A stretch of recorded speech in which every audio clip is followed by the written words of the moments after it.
এটা হলো মিরপুর 10। পুলিশ বস্তির অবস্থা খুব খারাপ,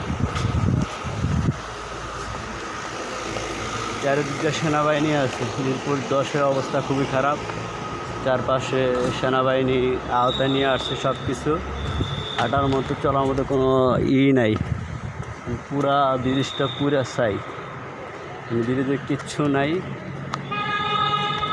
যে কোনো কিছু মানে কী করবো। চারোদিকে এই অবস্থা এতটা খারাপ যে বলার বাইরে, যে একটা দোকানপাট বা কোনো কিছু নাই, এখানে কোনো কিছুই নাই, সব পুরা ছাই হয়ে গেছে গা। এটা হলো মিরপুর 10-এর থেকে আপনার আস্তে আস্তে আমরা 10 নম্বর গোল চক্কর মেট্রো রেলের নিচে আসি।